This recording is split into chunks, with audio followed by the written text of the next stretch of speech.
Bismillahirrahmanirrahim. Assalamualaikum warahmatullahi wabarakatuh. Selamat datang di ruang kedaulatan rakyat, di mana kebebasan berekspresi tak boleh dibungkam. Jadi sahabat Z, PKS atas nama orang ini saya belum kenal, ya, baru lihat hari ini. Jadi pertanyaannya, ini orang ini siapa ini? Kok bisa-bisanya atas nama PKS barangkali dia menagih konsistensi Anies perangi golput. Ini takut anak-anak abah golput ya di Jakarta ya? Atau gercos, gerakan coblos semua. Masalahnya Pak ini, yang ngarahin golput itu siapa? Yang ngarahin gercos itu siapa? Bukan Anies Baswedan. Ini ungkapan ekspresi dari rakyat jelata ketika aspirasinya dihambat. Oleh siapa? Ya katakanlah oleh rezim. Yang di situ ada PKS. Yang baru bergabung. Kan itu soalnya. Jadi kacau kali orang ini. Kita nggak ngerti apa keinginannya.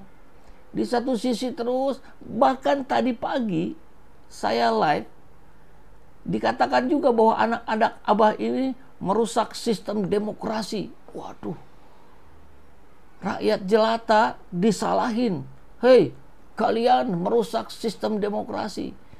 Yang merusak demokrasi itu yang aspirasi dari bawah tidak ditampung oleh elit politik.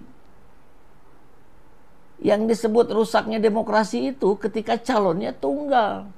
Nggak mungkin satu daerah itu hanya ingin satu pasangan itu saja. Nggak masuk akal. Ini aksi-aksi monopoli yang kemarin kan coba diselesaikan oleh MK dengan putusan berapa? 90 kalau tidak salah, yang membuat persentase dari 20% diturunkan sampai 6,5%, 7,5%, maksimal di 10%. Sehingga harapannya ada lawan. Tetap saja ada 43 daerah kota kosong. Apa kita menangkan aja itu kota kosong? Oke, sekarang coba kita masuk ke judul topik diskusi kita. PKS tagih konsistensi Anies perangi golput. Tagih konsistensi Anies. Anies itu udah sama kita ini rakyat.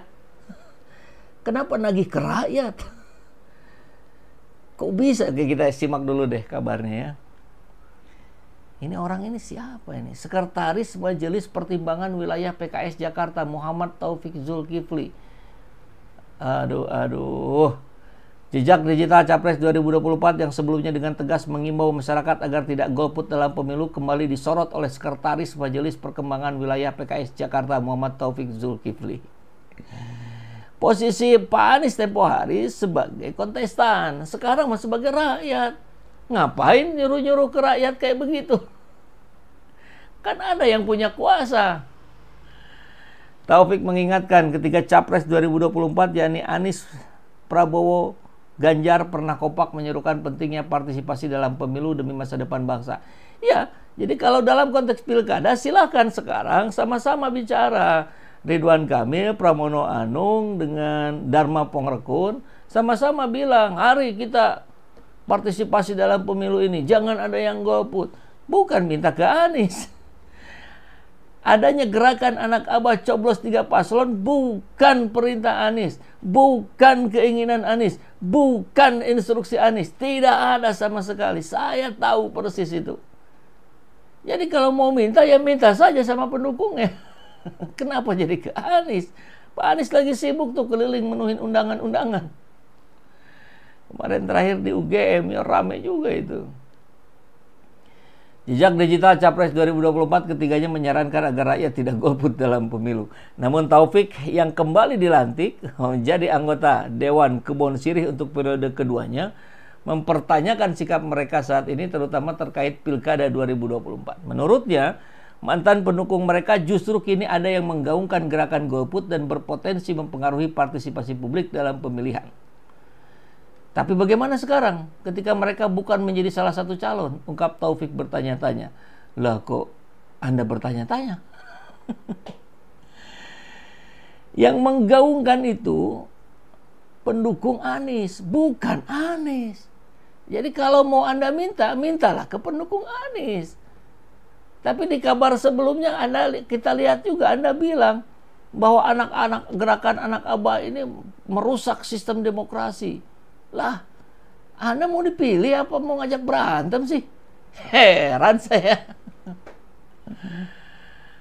Diketahui setelah gagal, Anies memutuskan kembali maju pilkada, sayang tengah pada jalan. Oke, belakangan muncul gerakan anak Abah tusuk 3 pasangan calon. Nah, kita lihat nih, ini dia orang yang sama dengan yang tadi saya bahas di pagi. PKS sebut gerakan anak Abah coblos 3 paslon merusak demokrasi. Ini orangnya sama ini. Coba kita lihat benar nggak namanya? Dia sama nih. Sekretaris Majelis Pertimbangan Wilayah PKS Jakarta Muhammad Taufik Zulkifli. Anda ini maunya apa sih? Anda di briefing dulu nggak sama kiadah Anda? Allahu Akbar. Ini berkali-kali saya ingatkan ke PKS ya. Wahai elit-elit PKS, buatlah aksi-aksi manuver-manuver yang meraih simpatik, bukan antipatik. Ingat loh, simpatisan PKS itu rasional. Mereka sudah tahu pilkada begini akal-akalan. Ya sudah kita akalin lagi. Salah satunya dengan gerakan coblos semua atau golput. Dan itu hak konstitusi. Betul ada undang-undangnya ketika dikatakan bahwa orang yang mengkampanyekan golput dan menjanjikan sesuatu itu bisa kena delik. Tapi kan kita tidak menjanjikan apa-apa. Ini hanya ekspresi saja. Dan Pak Anies pun sudah bilang begitu. Bagaimana tanggapannya? Ya itu ekspresi. Mau bagaimana lagi? Suara arus bawah dihambat kok. Dan yang lebih lucunya apa? Mereka juga sibuk ini, termasuk calon wakil gubernurnya Suswono, keliling ke DPC PKS di Jakarta untuk jelaskan kenapa alasan tak bisa usung Anies. Ini kejadian sudah lama, berarti belum selesai itu persoalan di kader PKS di bawah pun belum selesai. Goncangan di dalam PKS pun masih sangat hebat. Makanya menjadi reaksioner.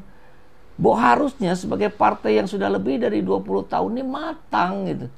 Jangan gerasak-gerusu, jangan tergesa-gesa. Lihat karakter pemilihmu seperti apa. Kalau rasional, berikan alasan yang rasional.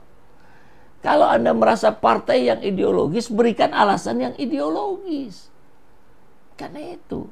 Jangan sampai mengatakan partai ideologis, tapi gaya ini hanya sekedar teknis saja. Ini sekedar taktik saja. Taktiknya kalau bertentangan dengan ideologis gimana? Apa dasar Anda dukung Bobi Nasution? Kan balik lagi ke situ.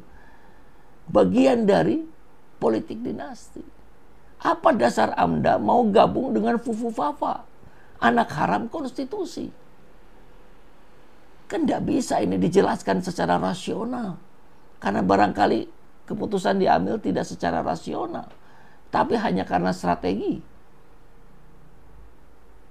Bukan alasan ideologi. Padahal Anda bilangnya partai ideologi. Sehingga banyak orang menjadi simpatisannya PKS karena konsisten istiqomah 20 tahun sampai kemarin. Bukannya meminta malah menagih. Emangnya ada hutang? Ini kekecewaan rakyat karena partai pengkhianat nih, kata Nasruddin. PKS lebih nggak konsisten. Tetap di hati Bang Anies. PKS kok makin aneh, makin rusak, nyalahin Anies, minta komitmen Anies. Pada waktu Anies komitmen itu pada saat tidak ada Kim Plus dan kartel oligarki. Seperti ada hutang saja nagih-nagih. Yang tidak konsisten itu siapa? Yang tiba-tiba pindah ke Kim itu siapa?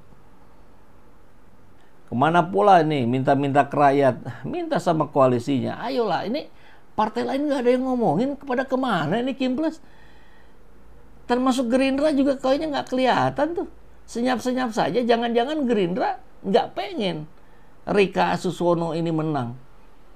Masuk akal kalau Gerindra nggak pengen Rika Suswono menang. Karena kalau Rika menang, potensi jadi lawannya Prabowo 2029. Pakai logika saja. Ini clear bahwa cara-cara PKS ini banyak yang kontraproduktif. Saya berharap ubahlah caranya kalau ingin mengembalikan simpati publik. Walaupun itu nggak pasti balik lagi ya. Assalamualaikum warahmatullahi wabarakatuh.